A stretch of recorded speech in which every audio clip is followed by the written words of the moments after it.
Hmm. I'm looking right now at the situations that's happening in business in the music industry. You have artists who have sold millions of records and have very little to show for it. Then you look at their royalty buy-in percentages, and you start looking at how much royalty is not worth a quarter. But you see other people's royalty, and it's rising, even when they're not putting out any music. There have been tons of successful music that has done well or greater than people whose buy rates are higher. The royalty kick in rates is higher than usual. And what I mean is,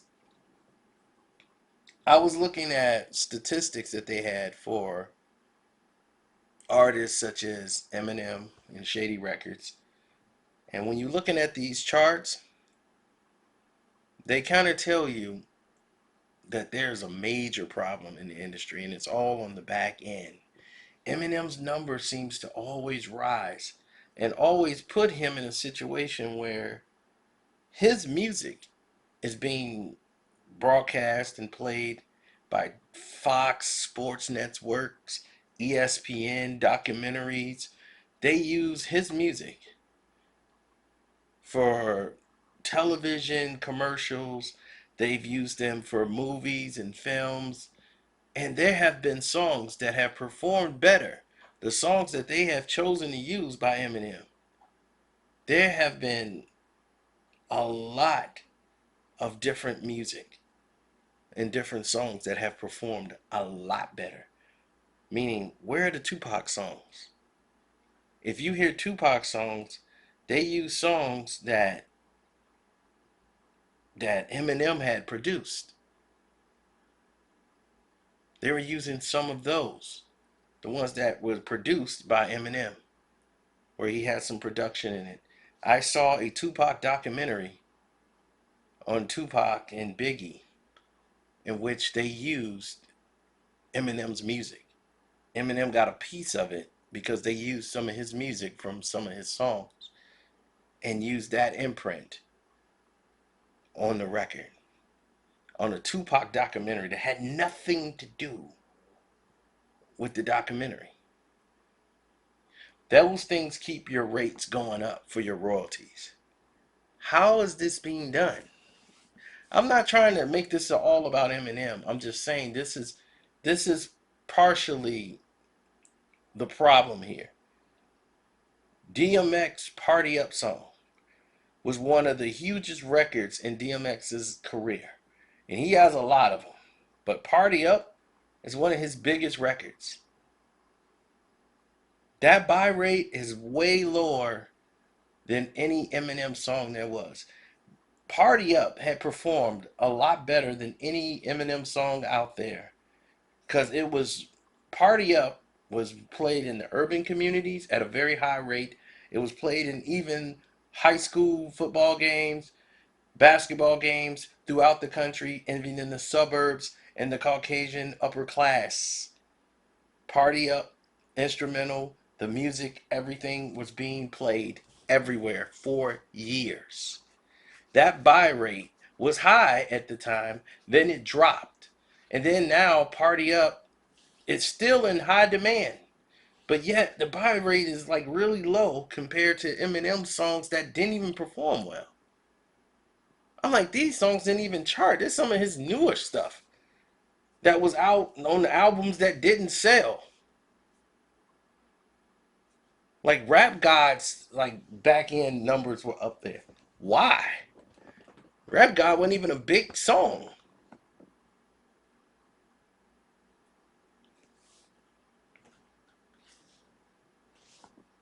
So it's showing on the back end money that there's a huge imbalance with African American artists and Caucasian artists, and it's not subjective to sales. People need to look into that and say, Why is this not being discussed with us? When we sit down at the table, why my buy rate is different from his when my song outperforms his? So what is it coming down to?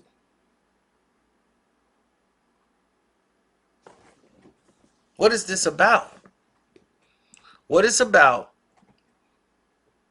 is Eminem is worth $1 million per song.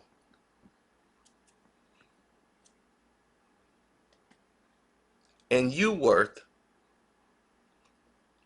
maybe 100,000 per song. If you're a top selling artist.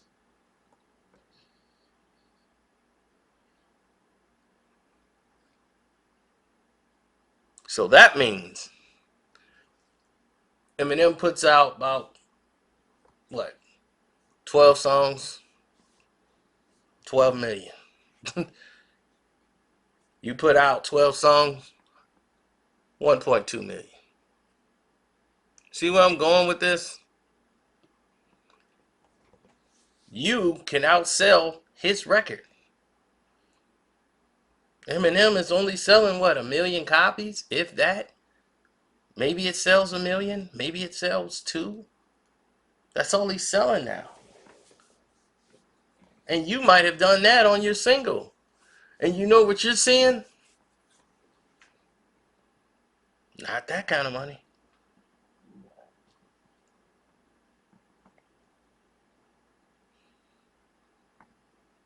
Why your buy rate is so low and his is so high?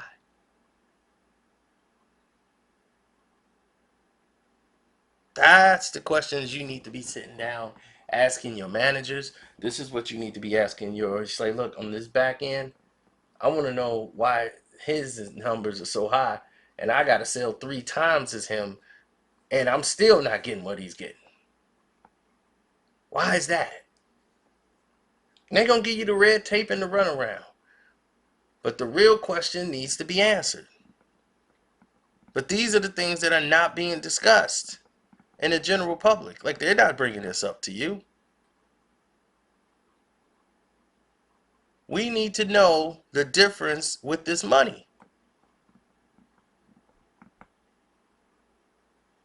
How did Macklemore make $8 million more than somebody who sold 3 million more records than him?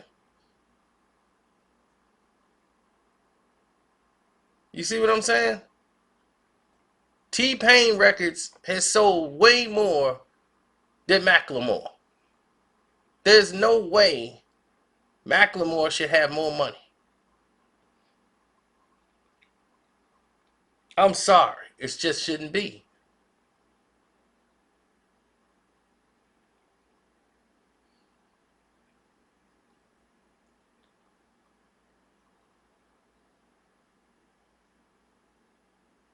Well, it's people. I've seen Macklemore. I didn't even know that was a Macklemore song in a commercial. They had a documentary that had a Macklemore song in the documentary. It was on ABC. That's more money. So what do they look for? Where it's a 98% African American music. It's like a very strong percentage. What are they looking for to determine these numbers? What is the difference?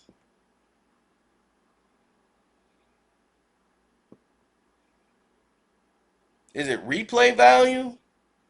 How are they doing these evaluations? Because Eminem's music for the songs that did do well was his first 4 albums. There's no Eminem song that's new that you would even play.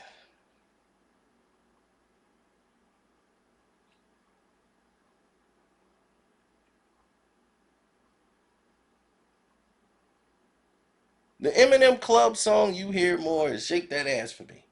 And that's not even his song, really.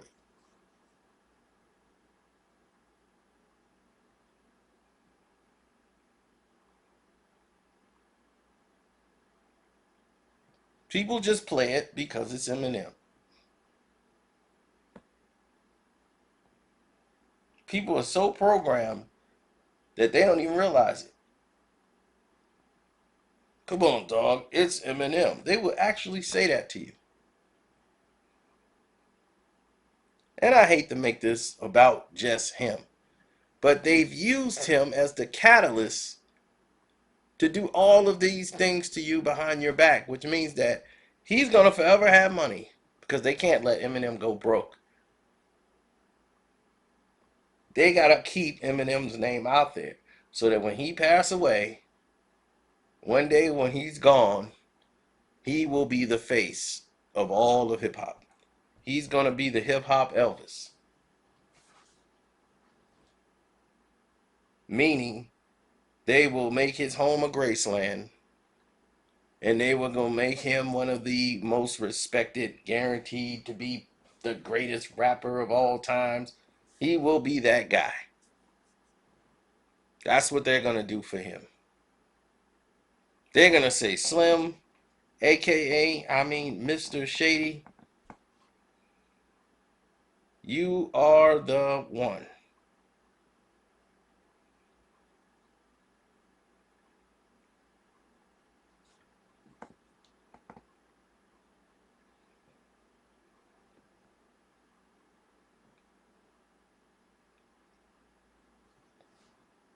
Yeah. So about time in another 10, 15, 20, 30 years, all these other rappers like Jay-Z, they're going to be 60, 70 years old. They put and promote the artists whose music that are playing ball with them are going. Eminem's music has a higher buy rate than Jay-Z's. I kid you not. Kanye West, higher buy rate. Do you know Kanye West sold about the same amount of records as Eminem? And less albums? Kanye West's first 3 albums. The first one sold 10 million. The second one sold about 10 million. The third one sold 10 million.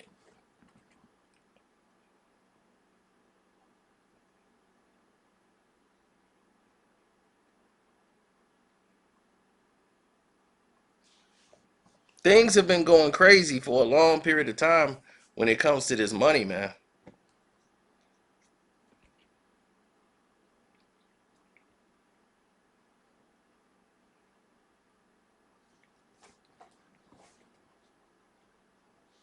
There's, man, I shouldn't even say that.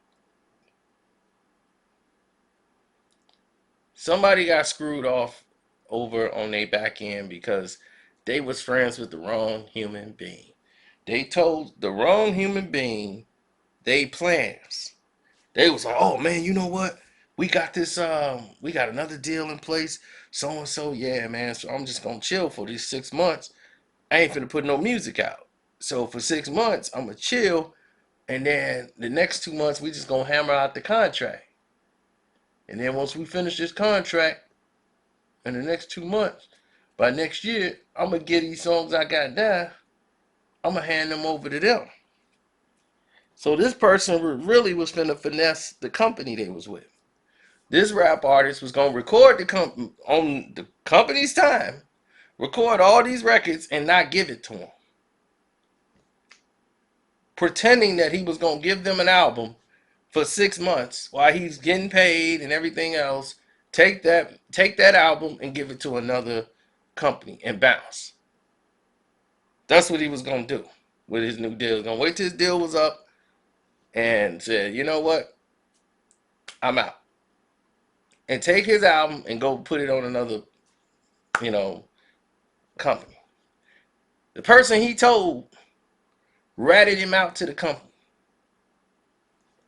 They gave that person $100,000 kickback. Gave him $100K just for telling him that was his plan, who he was signing with, and everything else. Not only did it cost that artist that new deal he thought he was gonna get, they sent the cease and desist for torturous interference over to the other record label, threatening them that if they did sign him, This is what was going to happen. So the other record company called him and said, who did you tell that we was even talking? We told you not to open your mouth. You couldn't sit on this. You opened your mouth to somebody, it got back to them. I didn't tell nobody. I don't know how they found out. Well, somebody told them because they know everything. They know that you was planning to giving us the album. They knew it all. So you told somebody. And sure enough, he remembered who he told. And that producer that he was talking to sold him out for 100 bands. Now, I'm not going to say names because the old me would have. Me 4 years ago, I would have said this name and made it big. It'd have been a big thing. Then people be coming up to him, interviewing him about it. Now that I'm older and wiser with how YouTube works and all of these things, man, I just gotta be like, man, let me sit on all this. Or can't say that, such and such feelings. Everybody's emotional now, so. But this is facts. This actually happened. And because of that, that artist ended up losing that deal. He ended up being stuck on this label. Gave him that album. The album didn't do nothing. They didn't really push it. They wanted him out after what he tried to do to them.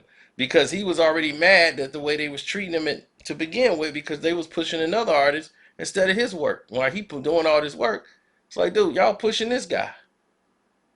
Y'all pushing everybody else except for me, and I had sold more records. So I'm about to just bounce. Y'all act like y'all don't want me. Let me go. So that artist kind of never got back to where he was supposed to be. He's still trying. He's still putting in work. It's just not where he thought he should be.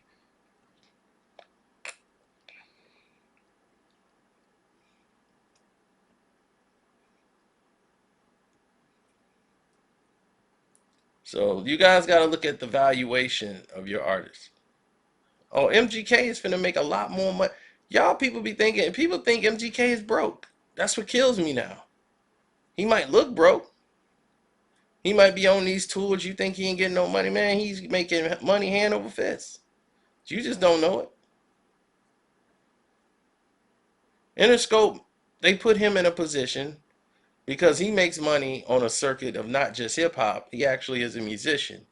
He can play guitar. He can do acoustic songs, and he's making money in the rock world more than hip hop. So he can go on a rock tour. And MGK gonna make more money than doing that than 90% of these artists right now. And his pay scale rate on the back end is higher than a lot of these other rappers. That's got the videos that we sitting here watching on the screen. Their buy rates are very low.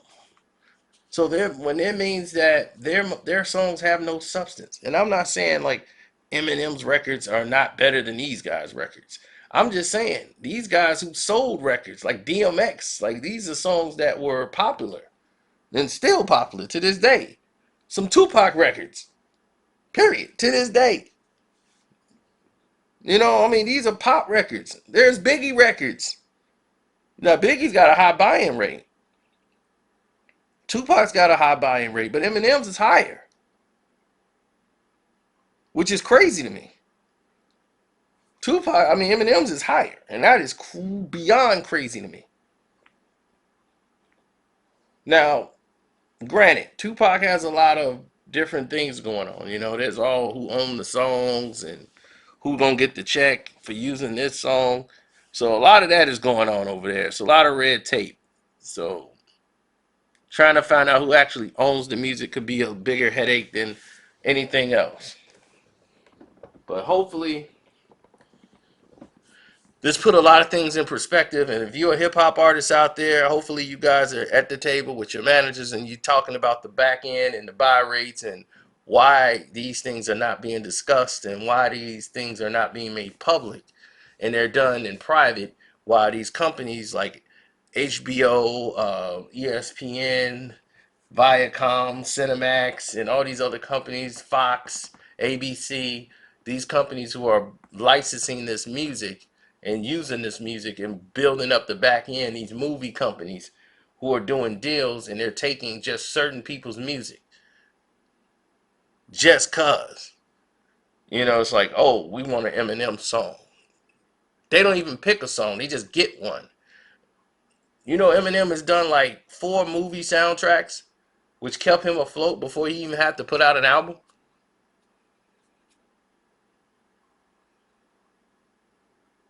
I'm serious.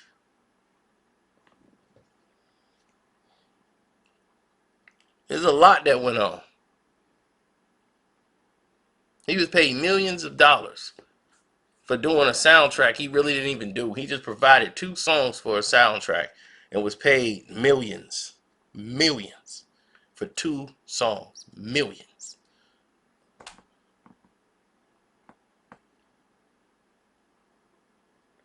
But hopefully this gets the conversation started. I'm out. And don't forget to subscribe, hit that notification button, hit me up in the Cash App, and definitely support this page. I appreciate it.